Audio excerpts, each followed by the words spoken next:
मौलाना साहब ने, हमारे मौलाना उबैद रजा साहब ने, मैंने इश्तिहार देखा, मुझे व्हाट्सएप पे इश्तिहार भेजा था, तो एक लाइन डाली थी कि जलसे में सवाल जवाब। बम्बई में यह हाल होता है भाई साहब, बम्बई, नागपुर, कुछ इलाके ऐसे, इंदौर, मैं नाम बता रहा हूँ, हैदराबाद, ये 4-5 इलाके ऐसे जहाँ मैं जलसों में जाता हूँ, मैं वहाँ डर के मारे खुद नहीं बोलता हूँ कि सवाल पूछिए। तकरीर लंबी हो जाती है तो फिर मैं देखता हूँ वक्त बहुत हो गया, उसके बावजूद लोग सवाल पूछना शुरू करते हैं और तकरीर से ज़्यादा सवाल जवाब का टाइम चल जाता है। इतने सवालात पूछते हैं और इतने अच्छा इल्मी सवालात तो होते हैं, ऐसे नहीं कि कुछ भी बस पूछ के टाइम पास करना है। इल्मी सवालात होते हैं, लोग बाकायदा अपने सवालात को लिख कर लाते हैं, सोच कर आते हैं। लेकिन ये चीज़ आपके थोड़ा बिहार, यूपी, बंगाल, उड़ीसा, इधर बिल्कुल ना के बराबर है। ये चीज़ पैदा कीजिए, लाइए।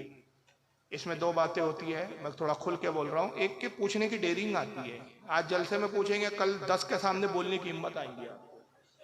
एक ये आपका फायदा है। दूसरा, आप सवाल पूछेंगे, मैं जवाब दूंगा, जो बात तकरीर में रह जाती है सवाल के जरिए आके वो अवाम तक पहुंच जाती है, अवाम का फायदा हो जाता है।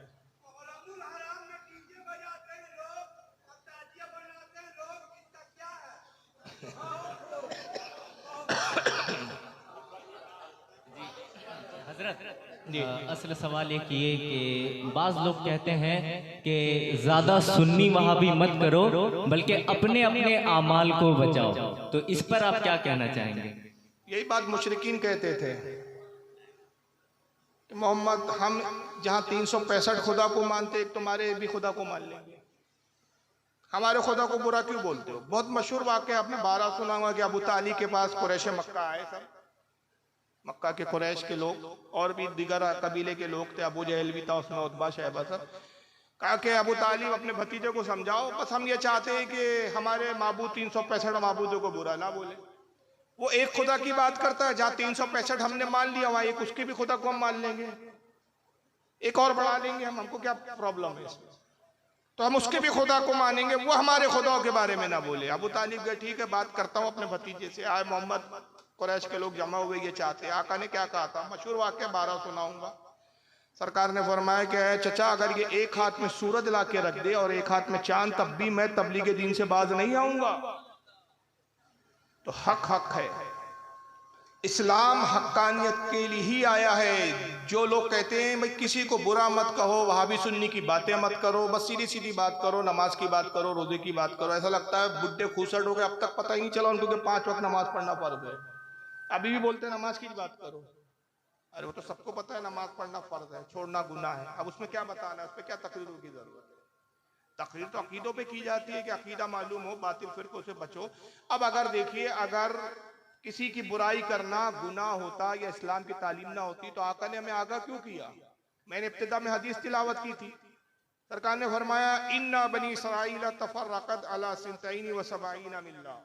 बनी इसराइल में 72 फिरके हुए, व तफ्तरिकु उम्मती अला सलासीन व सबईना मिल्ला, और मेरी उम्मत में जब इख्तलाफ और होगा तो मेरी उम्मत में 73 फिरके होंगे। कुल्लुहुम फिन्नार, सब के सब जहन्नम में जाएंगे, इल्ला मिल्लतन वाहिदा, एक जमात जन्नत में होंगे। आका कह रहे एक जन्नती होंगे, 72 जन्नती। 72 को गलत कहने में रसूल ने हिचकिचा रहे, और तो रसूल का गुलाम कहता है और 2-4 को बोलने में हिचकिचा रहा है, तो फिर तो नबी की तालीम पर क्या है? फिर साहबा ने ये नहीं सवाल किया, अल्लाह के नबी जब 73 फिरके हो जाए तो इनमें इत्तेहाद करने की कोई सूरत बता दे, कैसे इत्तेहाद हो जाए, कैसे इनमें आपस में मोहब्बत हो जाए।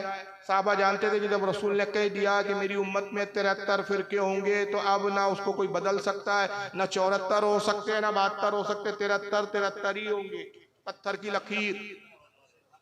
तो साहबा ने कहा, या रसूलल्लाह, हमें जहन्नमियों से क्या गरज, उनमें इत्तेहाद नहीं हो सकता, हक और बातिल एक जगह नहीं आ सकते, हक हक है, बातिल बातिल है। कालू मन ही या रसूल अल्लाह, साहबा ने अर्ज किया, अल्लाह के नबी हमें जन्नती फिरके की, जन्नती जमात की निशानी बताइए। काला माना अलैहि वसाबी, जो मेरे और मेरे साहबा के अकीदे पर होगा वही जन्नती। तो नबी ने यहाँ 72 फिरकों का रद्द किया, और जगह जगह कुरान में भी बातिल का रद्द है। अल्लाह फरमाता है कि ला यस्तवी अस्हाबुन नारी व अस्हाबुल जन्नह, अस्हाबुल जन्नति हुमुल फाइजून। ऐ लोगों, बताओ तो जरा, क्या जन्नत वाले और जहन्नम वाले बराबर बराबर हो जाएंगे? बोलो, बराबर होंगे क्या? जहन्नम वाले और जन्नत वाले बराबर हो जाएंगे? जो जन्नत वाले हैं वही कामयाबी को पहुंचे, तो कुरान ने भी यहाँ फरमाया है कि जन्नत वाले और जहन्नम वाले कभी बराबर नहीं हो सकते। सूरह मुजादिला है कुरान अजीम में, पारा मुझे याद नहीं क्योंकि मैं हाफिज कुरान नहीं हूँ। कौन सा है? 28वें पारा है और सूरह मुजादिला की बिल्कुल आखिरी आयत जहाँ सूरह मुजादिला खत्म होती है, रब फरमाता है ला तजिदू कौमन युमिनूना बिल्लाहि वल यौमिल आखिर युवादूना मन हाद्दल्लाह व रसूल। ए महबूब, तो हरगिज उस कौम को ना पाएगा कि जो दावा तो करती है कि हम ईमान लाए आखिरत और अल्लाह पर, मन हाद्दल्लाह व रसूल, और दोस्ती करते अल्लाह रसूल के दुश्मनों से, वो मोमिन नहीं होंगे। अल्लाह कहता है दावा कर रहे हैं हम अल्लाह को मानते हैं, आखिरत पर यकीन रखते हैं, रसूल पर ईमान लाते हैं और दोस्ती करते अल्लाह रसूल के, वलौ कानू आबाअहुम औ इख्वानहुम औ अशीरतहुम औ अबनाअकुम औ इख्वानकुम औ अशीरतकुम, अगरचे वो दुश्मन अल्लाह रसूल उनके अपने बाप क्यों ना हो, उनके अपने बेटे क्यों ना हो, उनके अपने भाई क्यों ना हो, उनके अपने अजीज रिश्तेदार और अकारबदार क्यों ना हो, हरगिज वो उन गुस्ताख रसूल और अल्लाह से दोस्ती नहीं करेंगे। और जब ईमान उनका यह मजबूत हो जाएगा, अल्लाह फरमाता है कि जब गुस्ताख रसूल को अपने से जुदा कर दे, अगरचे वो गुस्ताख उनका बाप हो, अगरचे उनका बेटा हो, उनका भाई हो, उनका अजीज तरीन रिश्तेदार हो, तो अल्लाह फरमाता है उलाइका कतबा फी कुलूबिहिमुल ईमान व अय्यदहुम बिरूहिम मिन, हम उनके दिलों पर तब ईमान को नक्श कर देंगे और रूह कुद्स को, पाक रूह से उनको मददगार बना देंगे, जिब्रील को उनका मददगार बना देंगे। तो ये तो कुरान में है भाई। कुरान में एक जगह अल्लाह फरमाता है कि ऐ ईमान वालो, हक और बातिल को आपस में ना मिलाओ। क्या आयत है वो? नहीं, एक और है, वला तलबिसुल हक्का बिल बातिल व तक्तुमुल हक्का व अंतुम तालमून। ऐ ईमान वालो, ऐ लोगो, हक और बातिल को आपस में ना मिलाओ और दीदा दानिस्ता जानते बूझते समझ रखते हुए हक को ना छुपाओ। कितनी आयतें यार, कभी कुरान तर्जुमे से पढ़े आप तो पता चले, तर्जुमे से आप पढ़ते नहीं हो तो आपको पता ही नहीं है, तो ये सब बकवासात करते हो। चलो आप मुसलमान बनते हो, बस आखिरी जवाब, बहुत लंबा जवाब हो जाएगा, इस पर 2 घंटे 3 घंटे तकरीर हो सकती है। आखिरी बात, आप जब मोमिन बनते हो, कोई मुसलमान बनता है तो सबसे पहली चीज क्या करता है? मोमिन बनने के लिए क्या करना पड़ता है उसको? बोलिए। अरे भाई, एक गैर मुस्लिम आपके पास आया, चलो और आसान कर रहा हूँ, और वो आके कहता है भाई मैं मुसलमान होना चाहता हूँ, तो सबसे पहला काम क्या करते हैं आप? अस्सलाम वालेकुम रहमतुल्लाहि व बरकातुहू। हजरत रुके एक मिनट, जैसे रुक जाइए भाई। क्या करते हो उस शख्स को जो आता है भाई मुझे मुसलमान बनना है, आप कहते जाओ गुस्ल करके आओ, ना कराओ वजू करके आओ। याद रखो, एक मसला भी बता रहा हूँ, कोई अगर गैर मुस्लिम आपके पास आए और कहे मैं मुसलमान होना चाहता हूं, तो फुक़हा इकराम फरमाते हैं कि सबसे पहले लाजिम है कि उसको कलमा पढ़ाए। अगर किसी ने खुदा ना खास्ता कहा जा गुस्ल करके आ फिर कलमा पढ़ाऊंगा, वुजू करके आ फिर कलमा पढ़ाऊंगा, या चलो फला मौलाना के पास लेके चलता हूँ वो कलमा पढ़ाएंगा, और इस दरमियान में उसका इंतकाल हो गया तो उसके कुफ्र का जिम्मेदार ये हो गया। बल्कि फुक़हा ने यहाँ तक कहा कि जिसने उसको कहा कि कलमा ना पढ़ाया और कहा कि चल फुला मौलाना के पास लेके चलता हूँ वो कलमा पढ़ाएंगे, तो ये कहने वाला मुसलमान खुद काफिर हो गया कि जितनी देर ताखीर हुई कलमा पढ़ाने में उतनी देर उसके कुफ्र से और राजी है। तो हुक्म शरा क्या है? बहुत नाजुक है। जैसी कोई आए तो किसी भी हालत में हो, नापाक हो, कैसा भी हो, आप खुद नापाकी की हालत में कुछ क्यों ना हो, फौरन उससे कहा जाएगा कि भाई कलमा पढ़ लिया। उसके बाद जब कलमा पढ़ ले उसके बाद फिर आप चल फला मौलाना के पास लेके चलते हैं, वो दीन समझाएंगे, तू गुस्ल कर ले, नहा ले, कपड़े बदल ले, फिर सब बात का मरा। पहले कलमा पढ़ाएंगे। अब आपने कलमा पढ़ाया तो कलमे का तर्जमा क्या है? ला इलाहा इल्लल्लाह। तर्जमा कीजिए जरा, बहुत मशहूर है, सब बच्चे।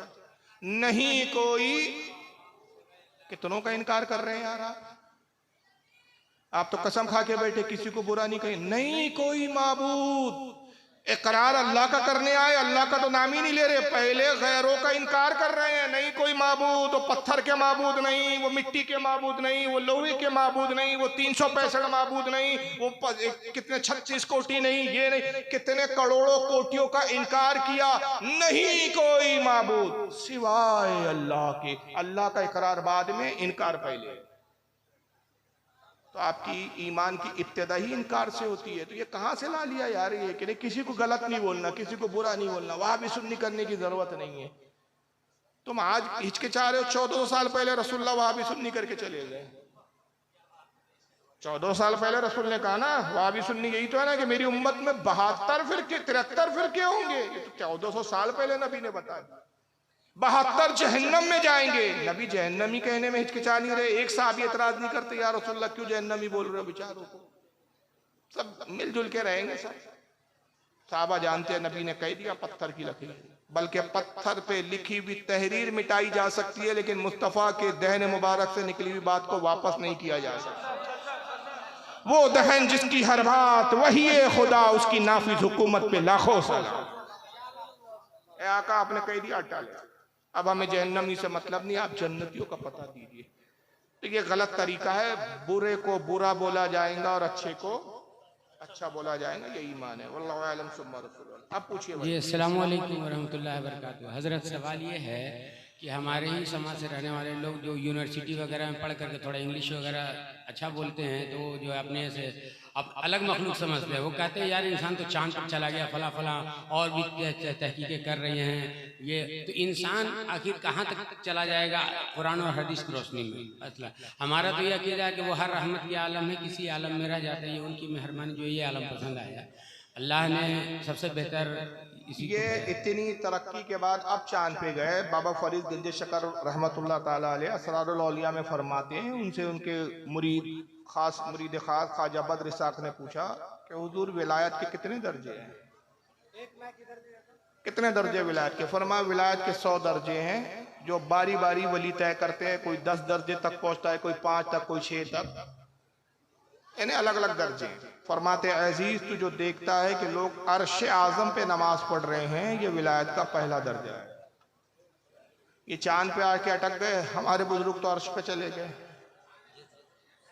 तो बहरहाल वो साइंस की कोई भी बातें हो, आका सल्लल्लाहु अलैहि वसल्लम मेराज पे तशरीफ ले गए। मेराज एक ऐसा वाक़या है कि दुनिया का कोई साइंसदान उसको काट और तोड़ नहीं ला सकता। चांद रसूलुल्लाह की सफ़र मेराज की एक संग मील का एक मतलब क्या बोलना चाहिए, सफ़र मेराज का एक जर्रा है जिससे आप परे चले गए। चलिए बहरहाल आप क्या पूछना चाह रहे थे, मैं सवाल ही नहीं। अस्सलाम वालेकुम रहमतुल्लाहि व बरकातुहू। वालेकुम अस्सलाम। हज़रत, ये है जो मौजूदा खानकाहें हैं कुछ, और उनके मुरीदीन हज़रत अमीर मुआविया रज़ियल्लाहु तआला अन्हु अजमाइन के हवाले से, काफ़ी जंग के हवाले से, और कुछ उनके बेटे यजीद के हवाले से मुआशरे और सोसाइटी में ये बात फैलाई जाती है। अब वो बड़े पैसे वाले होने की वजह से एक मुआशरे में अलग दबदबा बनाने की कोशिश करते हैं और समझते हैं सारे चीज़ों। और मौजूदा एक खानकाह आरफी या सैयद सरावा के हवाले से भी अपना बता दीजिएगा, इसमें कौम की रहनुमाई हो जाए। ये देखने में आ रहा है कि बहुत सारी खानकाहें इस वक्त अपने आप को सुन्नी बताते हैं और नौज़ुबिल्लाह मिन ज़ालिक अमीर मुआविया पर लान तान करते हैं। ये सवाल का निचोड़ है इनका, मैंने कुल हासिल बता दिया। मैंने तकरीर में एक जुमला कहा कि भाई किसी सूफी ने अमीर मुआविया के ताल्लुक से, सहाबा के ताल्लुक से नुक्ताचीनी की हो तो वो हमें दिखा दो आप, हम भी मान ले। हम किताबें तो हम भी पढ़ते हैं, बल्कि मैंने तो अब ये देखा कि अक्सर खानकाहों में जाहिल बैठे हुए, पिदरम सुल्तान बूद वाला है मामला है। इकबाल की जबान में कि मीरास में आई है इन्हें मसनद इरशाद, जागों के तसर्रुफ में उकाबों का नशेमन। पता नहीं आप शेर समझे क्या नहीं, उलमा से पूछ लेना और समझा देंगे शेर का मतलब बाद में। ये हालत है आजकल ज़्यादातर। और हुजूर नजीब हैदर साहब, सैयद नजीब हैदर साहब की ज़बान में आजकल अक्सर इल्ला माशाल्लाह चंद एक को छोड़कर ज़्यादातर खानकाह खामका होके रहेगी, न किताबों का मुताला है। बाप की जगह बेटा बैठा, आलिम तो बनते नहीं है, पढ़ते नहीं है। भाई बड़े बाप की औलाद है, आलिम कैसे बने? किसी मदरसे में जाके ज़ानुए तय कैसे अदब करे? बचपन से हाथ चुमाने की आदत पड़ी हुई है। मैं जरा बेबाक बोलता हूँ, किसी को बुरा लगे मेरी बला से, मेरे बाप का कुछ नहीं जाता। हाँ, मेरा अंदाज ऐसी है भाई, मैं ऐसी बोलता हूँ, खुलकर बोलता हूँ। तो पीर साहब का बेटा पैदा हुआ, बचपन से हर कोई मुरीद उसके भी हाथ चूम रहा है, पैदाइशी मादरजाद वली है वो तो। भाई मदरसा जाने की तौफीक नहीं, भाई मदरसा कैसे जाए? बचपन से सब हाथ पैर चूम रहे हैं। छोटे शहजादे छोटे शहजादे छोटे शहजादे सुनने की आदत पड़ गई। अब उस्ताद के पास जाके ज़ानुए तय अदब करेंगे, उस्ताद की सुनना पड़ेगा, एहतराम करना पड़ेगा। हमने तो एहतराम कराना सीखा, करना सीखा नहीं। तो इल्म से कोरे, शियाओं से सुन लिया। आजकल दो सबसे बड़े माध्यम है लोगों के पास, एक इंटरनेट पे बदअकीदों को सुनते हैं, चाहे वो राफदी शिया हो चाहे गैर मुकल्लिद हो, उनको सुन के जो सुन लिया वही अकीदा बना लिया। बरेली से नफरत हो गई तो उन्हीं को सुनते हैं। आला हज़रत के नाम से चिढ़ पैदा हो गई, क्योंकि एक पठान इतना मशहूर कैसे हो गया, पूरी दुनिया में उसको जाना जाता है। हम सैयद साहब, जब तक बाप का लक़ब न लगाओ तो हमें कोई पहचानता भी नहीं, हमारे अपना वजूद का कोई वजूद ही नहीं है। बाप की निस्बत से हम पहचाने जाते, अब्बा का नाम नहीं लो तो कोई पहचानने को तैयार नहीं। निस्बत सैयद की निस्बत हटा दो तो कुत्ता ना पूछे इनको। ये हालात है, खुद की कोई काबिलियत कुछ भी नहीं, तो ये प्रॉब्लम है उनकी। तो पढ़ते लिखते नहीं है। एक तो ये कि वो जो हुसूल इल्म का जरिया है इन लोगों का, अक्सर ऐसी खानकाहों का, वो है या तो राफदियों को सुनने लगे, और दूसरा किसी ने थोड़ा तीर मार लिया तो मुफ्ती गूगल जो है उनके उस्ताद मोहतरम है, गूगल पे सर्च करके जानते हैं। तो इस सूरत में मालूमात नहीं है। हजरत ख्वाजा निज़ामुद्दीन औलिया रहमतुल्लाह ताला सैयद भी है, महबूब इलाही है, सिलसिले चिश्तिया के अजीम बुजुर्ग है। उनकी मलफूजात है फवाइदुल फवाद, उसमें बयान